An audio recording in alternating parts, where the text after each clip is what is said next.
Hello, you wonderful people, and welcome to another episode of Super-Fanta-Fi. This being a show where I talk about TV shows of the supernatural, fantasy, and or science fictional genre. For today's episode, I'm going to talk about the latest episode of Supernatural as well as the latest episode of Colony. Like always, if I'm talking about something that you want to listen to, you can always look in the description down below. I include a time and when I start talking about each of the respective shows. So for example, if you want to hear what I have to say about this week's episode of Supernatural, you can skip to what I had to say about this week's episode of Colony. But the first thing we're going to talk about is this week's episode of Supernatural. I really like how this episode was structured. That basically it was kind of like obviously a retelling of the events, but obviously it's like you get different people's perspectives and with each new perspective you got more information. You got to see different people's sides of the story. It's like, oh, how this led to this. Basically what it comes together is that Castiel, Sam, Dean, Mary, and Wally came together to deal with a demon. At first, Mary's kind of like, oh yeah, it's like, oh, Wally's the one that kind of brought up the whole demon thing, which kind of brought up something interesting. I didn't really know that was I don't remember that ever being a thing amongst the hunter community, but I guess it depends on how new you are to the whole hunting game, because it's like, he's like, oh yeah, I didn't know demons existed. It's like, how do you not know demons exist? It's like, but he's like, oh, if you need help with a Rougarou, sure. But it's like demons, like I say, I guess it comes down to what you've been hunting. It's like, I guess because it's like you spend so much time with Sam and Dean and them going up against monsters and demons, you're kind of like, and the fact is they're going up against gods / goddesses, they've gone up against the devil, they've gone up against angels. It's like, so why do you not know that that's a thing? Oh yeah, because especially if you're somewhat new to the world, you wouldn't know about that. I mean, unless you've encountered them too. So it comes down to like the only time you're going and know something exists is when you encounter it. So that's understandable. I just thought it was kind of interesting because even amongst hunters, even the hunters they've worked with, that's never really been a situation where it's like, oh, the hunter's like, oh, what are we going up against? It's like, that was just kind of a first time to me. So I thought it was kind of interesting. I really feel bad that Wally got killed. I mean, because it's like they went under way kind of introducing him in a past episode, especially when, the British men of letters came to, talk to hunters. He was one of the ones they interviewed. But I was like, oh man. I was like, okay, so Wally's going to be around for a while, because it's like, but then the moment, and then like after that little get together at diner or whatever, immediately jump cut to him getting killed. I was like, wow, that sucks hard. A lot of interesting things. Obviously, like this whole thing is not actually something Wally came up with. It was actually Mary, because Mary's getting this information from the British men of letters, and she doesn't want the boys to know that obviously she's making this whole deal, which it's understandable why she's working with them, because Mary's like, she's lost so much. She's seen a lot of people die because of the supernatural world, herself included, but like, her family's kind of got turned upside down thanks to the supernatural world. Because it's even something Sam brought up in the episode. He's like, yeah, Mom, I know this isn't what you wanted for us. And it's not. That's why she left the hunting game behind. Obviously hunting was in her family. I mean, like it got passed on to them because John, was out for revenge. Obviously he wanted to do good in the world, but more so than anything, he wanted to hunt down Yellow Eyes, which, perfect segue into, the rest of the episode. But, I don't know, it's kind of interesting. Like, she wants to work with the men in letters because obviously Sam and Dean don't trust him. I mean, they did try to kill, and torture, Dean and everything. I mean, Sam and everything. It's like, so obviously they have their problems, but it's at the same, well, not even just torture, just outright almost kill them. Obviously, like, I don't know the actress's name and I forgot her character's name, because we haven't seen her since like the beginning of the series, but she played, was it Valerie? Yeah, Valerie on the Vampire Diaries. But obviously she was a little more forceful with her tactics and whatnot, but they're trying to be a little more, oh no, we can, I mean, obviously we as the audience knows, like, you shouldn't trust the men of letters because they have a very nasty way of handling things. It's like, oh, no witnesses, so they're killing a lot of people, especially everyone connected to that whole black site that Dean and Sam were being held at. So I'm surprised. Well, I'll kind of get all into that soon enough. Obviously, get back to the point of the episode being the fact is that this demon is what Mary was sent to deal with. But it's not specifically to deal with it. Well, it's to deal with it, but also to steal something that it has, which I'll get to that soon enough. But it turns out this demon has yellow eyes, and I'm like, wait, what's up with that? It's like, wait, is this just like Azazel? Like, wait, what's going on here? And it was interesting because the moment Mary saw it, she froze, because it's like Mary might not remember being dead, but she definitely remembers coming across yellow eyes. So the moment she saw him, it freaked her out. It's something literally to this day, if it wasn't for this episode, I never once thought about it. I'm such an idiot. I'm like, this episode made me realize I was an idiot. I never once wondered why Azazel is the only one with yellow eyes. No other demon has yellow eyes, because you take someone like Crowley and Lucifer. They're the only other demons with different colored eyes. Every other demon has black eyes, but Azazel and is the only one that has yellow eyes. And it turns out there's a specific reason for that, because Azazel was special. That obviously Lilith was the first of Lucifer's demons, but he did create a select few, and they are known as the Princes of Hell. This particular demon they ended up coming across, nothing worked on them. Bullets, obviously with markings in them, the knife that usually kills any demon, nothing worked on this dude, because he's very super powerful. It's kind of interesting because to me, that in itself is a very interesting thing, because Lucifer outright hates demons. He's actually disgusted with them. They're a means to an end to basically get his revenge. But it's like, other than that, like, you know, that was kind of a thing that kept popping up. It's like, oh, people, oh, Lord Lucifer. He's like, ew, get away from me, you disgusting bastards. Because he doesn't like demons. He thinks they're disgusting. It's like they're his creation. They looked up to him. They admire him, you know. They look at him as like the father of all demons, but it's like he looks down with them. So it does make you wonder, did he look at Lilith the same way? Did he even look at the princess the same way? And they say the princes of hell, but it sounded like one of the princes had like a female name, didn't it? I don't know, because I mean, how many princes there are? It seems like there are 4 in total at least, because the one that popped up in this episode, Ramael, it seems like he mentioned 2 other ones. So including Azazel, it seems like there's at least a total of 4. Maybe there's more, but at the very least, it only seems like Ramael only brought up 2 others. I know I keep switching up how I'm pronouncing it. Do excuse me. At first, I was like, okay, what the hell is this dude? Is he like some like super demon or something? The way he pulled behind his back, he had pulled out that big ass spear. I'm like, dude, what is up with this dude? Why is he so OP? It turns out that's because it's a special lance. It's Michael's lance. I mean, maybe not. I mean, the way they talk about it, it don't seem like just a regular lance. Maybe, I don't know if it's like the lance, or like, oh, his go-to lance or his like main weapon or something, but it's a lance of Michael's, and basically it has the power to kill demons in an instant, which we see that later on in the episode when, that was a good little showdown. I was like, dude, how are they going to take this dude down? It don't seem like nothing worse. I was like, not unless you manage to get that spear in him, but Dean and Sam just kept getting up and fighting him, and then Sam just lands that final blow with the, they held their own against them pretty well. It was like they were taking some blows, but they also landed some on them. I really like those brass knuckle weapons that Dean was using. Those look pretty badass. But they held their own, throwing everything they had at him. And then they stabbed him with the lance. And it basically makes any demon go poof in an instant. And I was like, dude, that's so sick.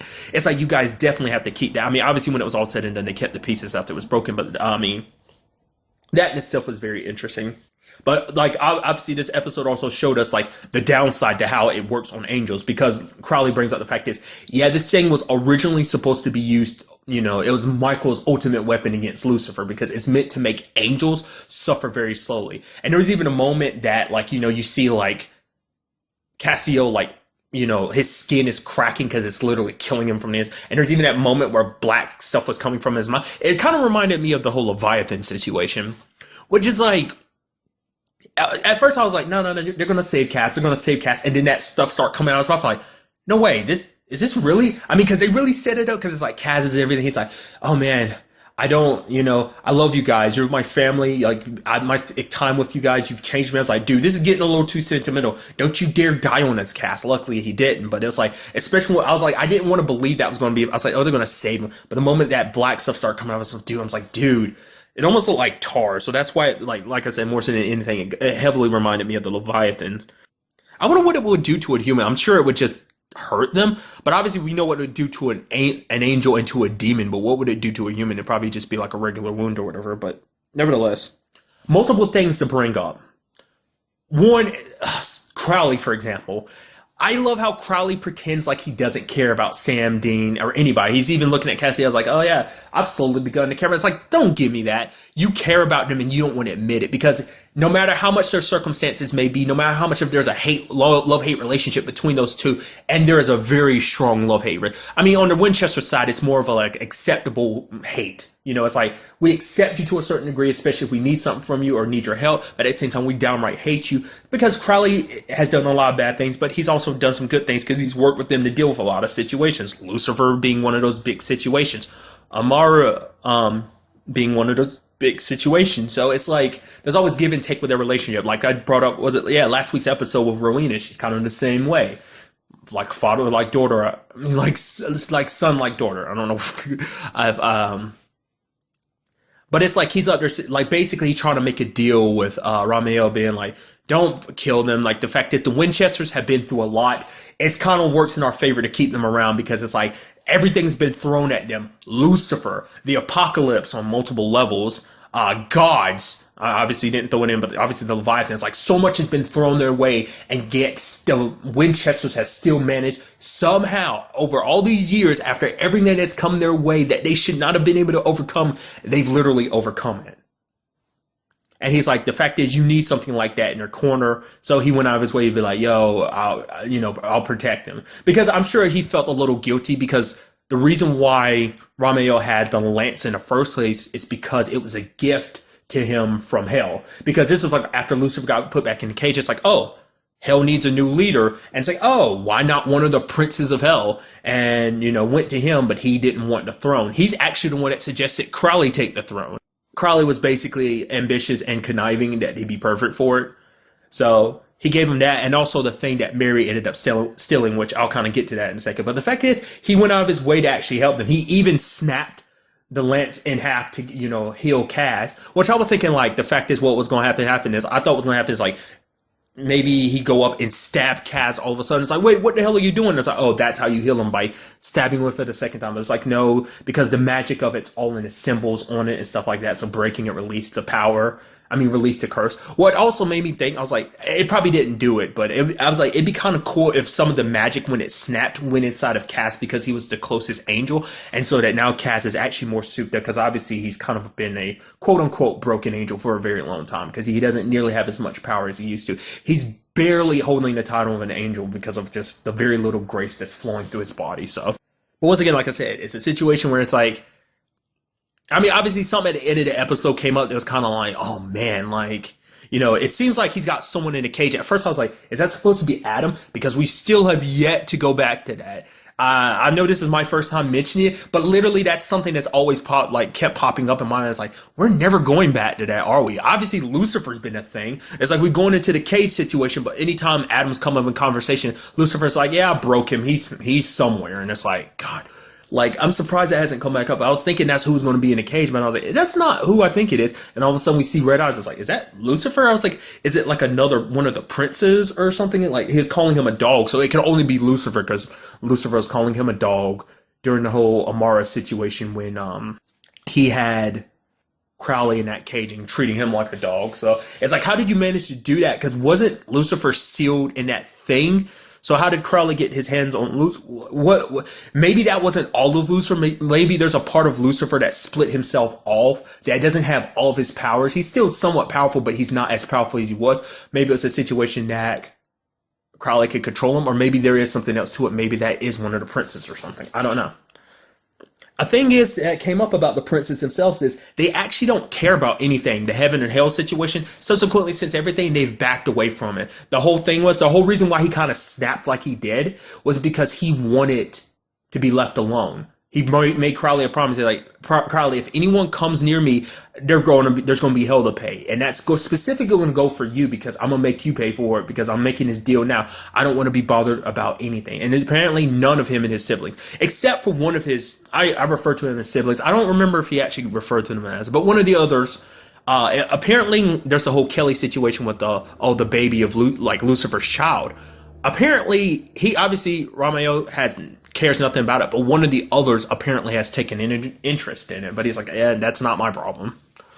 But what I was about to get to is the whole situation with Mary. He kept asking for the thing. I was like, okay, Mary, you can hand it over at any moment, because things are about to go tough. And Mary's just like not saying anything. Even at the very end, she didn't say anything. I'm like, why didn't you say anything, Mary? That holy crap! It's like, helping out the men of litter is that important? Granted, go ahead, get to it. Like, what we ended up finding out, the thing is that he's been holding on to, the thing she stole from him, is the cult. Which, do let me know in the comments down below, because to anyone that's, I'm gonna kind of let you in on something. I don't really rewatch a lot of shows. Like, there are very few shows I can honestly say I've 100% like rewatched all the way through. Supernatural, I have not. Like, I'll call episodes here and there on TNT, because obviously it's syndicating on TNT. But over the like past little while, I've caught some older episodes here and there, and I'm like, oh. But like, I've not subsequently rewatched any older seasons of Supernatural. I don't remember when's the last time the cult was used. I feel like it was definitely some early Supernatural, maybe season 3 or 4. I do remember there was, because I remember initially the cult only had a few bullets in it. I definitely remember like season 2 being the big last time they used it, because I'm pretty sure that's how they killed Azazel in the first place. But there was only like a few bullets from it. But if I remember correctly, they started carving special bullets so that they could start using for the cult, or at the very least they could like make regular bullets into cult bullets by like, I don't think it's a situation where any regular bullet could be fired from. I think they modified it so that it could be. I don't know.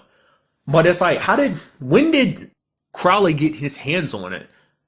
Because that's something that they've had before. Because Mary's like, yeah, she's heard all these myths and legends about it. It's like, that was in Dean and Sam's hands many, many years ago. And it's like, now apparently it's in the Men of Letters' hands, because it is one of the most powerful things. Like, doesn't matter who you are, that thing can kill all. I mean, Mary brings up the fact that she's like, she heard a legend from her dad that basically there are only like 5 things in this, I guess in the supernatural world that cannot be killed by the cult. Question is, I mean, obviously it's not a question of why they would want it. What do they plan to do with it? I mean, obviously they have a lot of tech on their side and everything. I guess no matter how much tech you have, nothing can replace what the cult can do. It can take down any baddie. I mean, most baddies. I guess unless you're on god or goddess level, I don't know. I mean, I doubt it. Didn't that come up or something? I don't even think it wouldn't work on someone like Lucifer, because, on that type of level. But maybe, I don't know. Because we also saw, because obviously they're kind of the tech dudes. Even Mary used like some special kind of safe cracking lock that she put it up there and it automatically worked on its own to open the safe. So, but the fact of the matter is, she's still keeping her sons in the dark. Obviously, she's got her intentions of trying to make things work out. She's trying to build a good relationship with them so that they can work together, get rid of this whole supernatural problem, and just so that her children can grow up and not have to be a part of this world anymore, so that people around her don't have to die. So her sons don't have to die, but other people don't have to die too. It's a world she obviously, like I brought up before, didn't want to be a part of, and she definitely didn't want her children to be part of it, but just fate had a different, like, choice for them, wanted things to kind of play a little differently for them. So, but now that we've already set it up, it does seem like, now I'm thinking about, because it popped up in my head, I would just quickly bring it up. Is it intentional that there's like 4 princes of hell and there are like 4 horsemen, which all 4 of them are now officially dead? That's actually weird to think about. I forgot, like, all of them are dead now, because Death was the only one that was left, wasn't he? Oh, I know what I was going to bring up earlier. It literally slipped my mind. It's like, because I was thinking this whole Cass dying thing, I thought, like, okay, because we still haven't got to the whole, like, there will be cosmic consequences for Cass killing Billy. So I was thinking, like, nah, this couldn't be it, could it? Or maybe, I don't know. I'm sure we still haven't. I'm sure that probably be like some season finale stuff, like, oh, because it's like, I'm sure we'll know when it happens. So, and we're going to end up crossing paths with the other princes, especially now that we know that one of them is taking an interest in Kelly, because that's still an ongoing situation of its own. So overall, a very good episode. I'm very interested to see what goes on that in the next episode. And now moving on to this week's episode of Colony. In this episode, we ended up finding out a little, like, with the resistance situation, things are getting a little hairy there, because it turns out that BB, the one that's kind of working on the tech they stole from one of the hosts, turns out apparently it's been poisoning him, in particular radiation poisoning, and he didn't even realize it. None of them realized it. All of a sudden he starts bleeding, he's spitting out blood everywhere, and it's like they can't do anything. They can't take him to a hospital, because if they do, he'll be immediately, like, obviously they're drawing a lot of attention because they're pretty much wanted at this point. I mean, their faces are plastered all over the city, but they can't go to Broussard because Broussard's out there trying to help, with the whole resistance situation, trying to expand things, get things moving in the right direction. Like I said, it seems like he's trying to meet up with those people that had to deal with that whole situation a couple episodes back. the ones that kind of got brought up last episode that Will was like, oh, there's no way Broussard would do this. Broussard's very tactical. You know, that whole occupation recruitment center attack. So I'm sure he's still trying to hook up with them. But Morgan's like, the only person she can count on is Katie because there's no one else she can rely on in this circumstance. So she brings Katie in, who Katie then brings in Will because it affects all of them. It's like, we have to help them. And Will's like, no, we can't. It's like, we have to, because if they go to it, because these kids, they're kids. They're idiots about this whole situation, and they will get themselves caught, which will mean possibly potentially dragging us down with them. So we have to help them, because if we help them, it means helping ourselves. So basically, they end up getting a doctor involved, which I appreciate the fact that they go about it in the sense of like actually blackmailing him, because like Katie actually took some photos of him. It's like, yeah, if any red hats or anything come to my house, I'm gonna make sure that they see these pictures and realize just how helpful you were. Basically, examines BB and finds out that BB doesn't have much time left. Like I said, it was radiation poisoning. I mean, so that means something from their body, like either it's that specific tool or something in their body. Maybe that's why they look the way they do, because it is some kind of armor. Maybe it's like, maybe underneath that armor it generates radiation, because maybe that's what they feed all of. Maybe for them oxygen is like radiation, or maybe it is just from that device. Maybe that device is powered by, you know, a specific type of radiation, whatever the case may be. But BB ends up finding out he doesn't actually have that much time. And it sucks because on multiple levels, because for Katie, it's like, you know, she probably thought she was done with losing people, because the last time she had to go through with this situation was with Rachel, seeing what happened to her, because Rachel was like her only like real fan within the Resistance. So now she's having to sit here and watch someone, and it's not just like he's an older person, like he's like a young kid, like he's not a kid, but they treat him like one because he's probably in his like mid to early 20s. So to them, he's like still a kid, and he's like, he shouldn't be mixed up in all of this. BB knows his time's up, because it's like, even with medication and stuff, he'd only have like 48 hours, because it's just, there's no saving him. And he asked Will to do something that Will's like, you can't be asking me to do with that. You don't understand what you're asking me to do. He's like, I do understand. He wanted Will to kill him, and he did.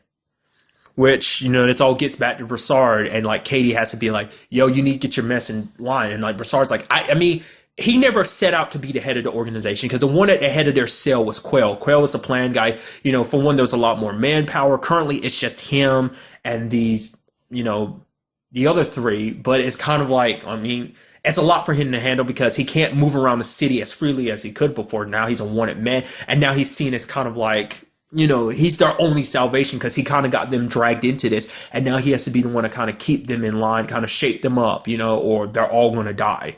She basically was like, you need to get this in order, or this is all going to come crumbling on top of our heads. Which we see at the end of the episode was Erickson. His name's Simon. He's kind of freaking out, because he's like, I'm basically done with this. He's like tired of taking orders from Broussard and everything. It's like, because I guess obviously Broussard was kind of the top dog in the beginning on all of this. Like, you know, it's like, oh man, you and your cell have been doing some good stuff, but now it's just Broussard on his own. It's like he loses faith in Broussard, not thinking he can do anything, because it's like, I guess he hasn't really done anything. It's like he's kept them down below, which is the right thing to do. He can't have you idiots like trailing up there with him, because you aren't well trained. But the thing is, he hasn't taken the time to train them. Yes, they may be amateurs, but at this point in time, they're his only allies. And it's like, you have no one else to rely on. Which the fact is that him and Katie had that type of conversation, and the look between them, it looks like he had, like, I was wondering if on some level Katie was actually still in contact with Broussard without telling anyone that maybe she was still lying to Will. I still think, you know, obviously there's still something about their past that we still don't 100% know, like how far they go back. The reason why they met up in the first place, it wasn't like it was just a casual dude at a bar. It's like, no, there's a past there, because they knew about each other. But maybe that's something they set up this season. Maybe it wasn't always, I don't know, I feel like how they met and everything was still open-ended in season 1 for them to open the pathway to be like, oh no, there's a lot more to that history. So, but it didn't seem like Katie was like lying. Like it does seem like she is 100% open. So, because picking up about last episode, we ended up having the whole situation with that list she got from Maddie. Unbeknownst to Maddie that she ended up getting, but it can only be used on occupation computers. So Will decides, also side note, clean shaven and wearing a suit, and he looks so uncomfortable. But he figures like he could use it at work, which is not the best environment to do that. And he looks around and he's like smiling at one of his coworkers, and she just kind of like gives him a death stare and goes back to work. He's like, okay. The office is not as like busy as it was before. It looked more like a typical police station with a lot of people running around before. Now it's kind of like a very strict office space. And basically he tried to access the file, but he can't, the flash drive, but he can't. So he goes to the lady Betsy, the one that was talking to Jennifer before, and trying to get her help, but it turns out that's not enough. Because she doesn't want to get in trouble, because she's like, Jennifer got transferred, and he's like, what happened to Jennifer? And she's like, she can't really say anything other than that. That's all she knows, actually. But Betsy kind of covered for him. It's like, oh, he's trying to use the computer. He needed my help with accessing the computers. And he's like, oh no, Will doesn't get access to computers. He's like, what are you talking about? The fact is, how am I supposed to do my job? He's like, oh, you're a bloodhound. Why would I let a bloodhound use a computer? And then later on finding out that he actually transferred Betsy because he figured out that she was hiding stuff, that she was lying for Will. So Betsy was kind of one of the last few people that Will probably really knew, because probably everyone else in the team had been replaced. They probably didn't know if there was any relationship there or not. But nevertheless, it's like he got rid of her. It's like, oh, thanks, Will, for letting me know. She got transferred. It's like, oh, order has to be maintained. And what makes it worse is that he's so smug about it. Just that little stupid grin. It's like, I want Will to punch him in the face. It's like, you suck so much. Just like, because even she was whispering to Will beforehand. She's like, this place is so different from what it was before you left. And she's just like, I don't want to break the rules. I don't want to get in trouble. And it's like, she did. So she got transferred. Like I said, we don't really know what transferred mean. We thought we knew where Jennifer was going to be transferred, but apparently she's not there. And so now we have to know, like, where does that mean? I mean, obviously, if it was the farm, I don't think they would beat around the bush. I think it'd be like, oh yeah, totally got them sent to the farm. So the work environment just keeps getting, especially it's going to suck going forward for Will, because obviously he's working with someone like Burke, but it's just going to be hard to do the things he wants to do to get his family 100% back in order, because that means, having someone like Burke always looking, looking over his shoulder. It's like a situation like this that he dealt with in this episode would not have helped the circumstances if, Burke is a bloodhound of his own, that, he's obviously more like a shark. He's just waiting to sniff out blood in the water and track down that prey to eat. And Will being the prey, trying to find. He's looking for any excuse to really take Will down, but he doesn't really have 100% proof or anything. And I'm sure the dude that's running the Homeland, the new boss, it doesn't really have anything. If he did, he wouldn't have hired Will back. So it's definitely going to be interesting going forward on that front too. It's just like, I really, really, really, really don't like that guy. It's like, man, oh man, how much I miss Bo. It's like, man, you didn't realize how much you miss Bo. Side note, I just found out something too. A couple episodes back, I want to make a correction. I meant to get to this, but now that I brought up Bo and everything. I said that, Bo's going to be on a new series called Doubt. He's not. Who is going to be up there is another USA, I guess you could call him technically a veteran, is Dule Hill, who played Gus on Psych. He's in that show Doubt. The show I was thinking of is Chicago Justice. It's the newest show in the Chicago series of show. Chicago Fire, Chicago Med, Chicago PD, and now Chicago Justice, the more lawyer aspects of the show. Obviously, like, he's one of the characters in that, but I just want to add in that little correction there.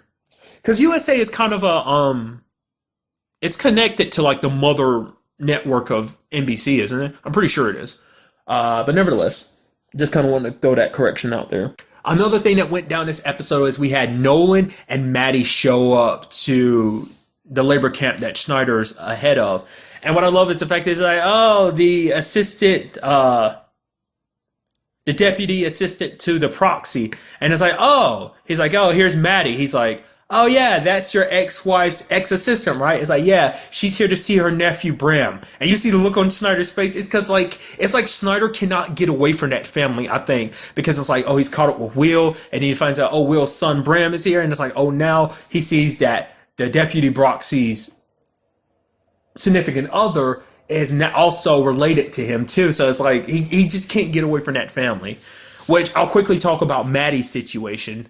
And then I'll kind of swing back around. But Maddie brings food. She's like, oh man, Bram, here's some food. He's like, what the hell am I supposed to do with that? She's like, no, I figured the food here wasn't going to be good. He's like, get me out of here. She's like, I can't, there's limits to what I can do, but there's good news, there's your brother Charlie. And it's like, what? It's like, yeah, Charlie's back and everything. Your father brought him back and everything. And they're back home. For a moment you see Bram be a little happy, but it's like, so why isn't mom and dad here to do something about my whole circumstances? Like, well, there's a lot to it, Bram. And he's like, yeah, sure. I get it. Throws the food and walks away, which is understandable. The problem with that situation, Maddie made that situation worse without even realizing. Obviously, because you have Bram caught in between a very rough situation. Obviously, he's supposed to be kind of a spy for Snyder, but then there's the whole situation with this group of people he's working with.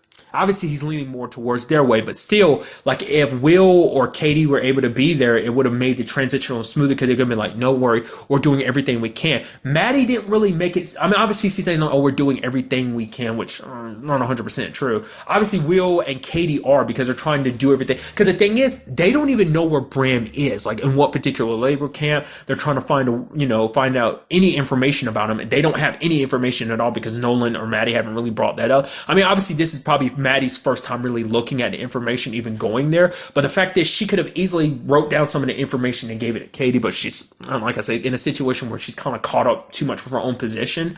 So, but now this is kind of leading Bram to work more with that group of people, because even at this point, like, he's getting so super involved with them because he ends up seeing that they've got a bomb, because it's like, oh, this is something that's going to change everything. Which, like I said, I'll kind of circle around to that. But, you have Maddie being like, Nolan, we need to do something about Bram, because she saw, saw the bruise on him. Was like, oh, what's that about? He's like, no, it was just me. I got hurt in the loading dock. It's just like, we need to do something for him. But the fact is, Nolan's like, oh, we can't, Obviously, you see his dad, your brother-in-law, works for the occupation. Like, he works for Homeland. Like, obviously, he would pull some strings. If he could do something, there would have been something done by now. So obviously, there's nothing we can do. It's like, we got to stay in our position. Obviously, we're so close to what we want. And then, Maddie's kind of getting suckered into it. He's like, you shouldn't concern you shouldn't be worried about someone else's family, which I quickly thought, I even said it out loud. It's like, what the hell? That's such a stupid thing to say, because he kind of said it before too. It's like he's kind of trying to ease her. No, don't worry about that family. Worry about this family. It's like, for one, they are her family. Maddie's just so caught up in this whole situation, she doesn't realize, it's that taste of power. And it's like, I don't want to look at Maddie as power hungry, but you can't help but think that, because she's like, oh, you shouldn't jeopardize Nolan's position. The fact is, we're in this new position. We're kind of held to a higher standard and stuff like that. It's like, you were literally living in the flats not that long ago. You kind of you got your current position by being shady. You kind of got Nolan's ex-wife out of the picture by, doing some very shady crap. So, and that's why I'm like, I want to believe that she's doing this for the sake of her son, Hudson. But at the same time, it's like, it's not even just Maddie. Anyone would be in that position. But it's just sad that it's happening to Maddie, because it doesn't seem like she's doing everything that she can. I mean, that's why Katie was like super upset. And obviously that led to them being pissed at each other and everything. Which I'm surprised the whole Lindsay thing hasn't come back around yet. Maybe that'll be something that kind of gets brought up next episode. But nevertheless, getting back to it is the whole, but it's like, they were her family before Nolan was her family. They only became a thing, obviously a little bit last season, but prior to that, there was years of a family prior to you. So it's like, oh, concern yourself with someone else's family. That is her family. It's like, you're the one that she shouldn't be so concerned about. But like I said, I have a conflicted heart about it, because I understand where Maddie's coming from, because it's like, once you get to that position, you never want to go back. So she doesn't want to jeopardize it, whatever it is that they're trying to do, which I'll segue into the fact is that he kind of pushes his weight around, and he kind of wants to look at the shipment, even though Snyder was like, yeah, I'm not supposed to let you look at it. Anyone above a certain pay grade, like you being who you are, I'm not even supposed to let you look at it. But he's like, hey, let me look at it, because, because Snyder's still pissed about the whole situation. He's like, I helped you and your boss get the positions that you're in, and you didn't help me out. I asked for a better, cushier job, but you didn't give that to me. Which Nolan's like, the fact of the matter is, people wanted blood after everything that went down, last season. People wanted your head. It's like, I saved you. You now show me a little damn respect and gratitude. Which, Snyder kind of has to suck it up, because no matter what, Nolan is in a higher position than him and everything. So, But he takes a look. Obviously, everything that they're packaging is being not just packaged for no reason, is all being packaged so that it can be taken off world. Specifically, if that means specifically the moon, we'll kind of have to wait to see. I mean, maybe it has something to do with the farm. But there's also like those things in the back. There's like, what was it, like 6 or 7 special crates in the back that Nolan popped open, which one of them was like a pot or something inside of it, but it was empty. But later on we hear Snyder calling Helena and being like, yep, I showed him one of the empty ones, so he doesn't really know. But the whole point is like he's letting Helena, I can't, like I said, I'm still struggling to do that. Damn you, My Chemical Romance, because they're the ones that kind of completely forever messed that up in my head like that.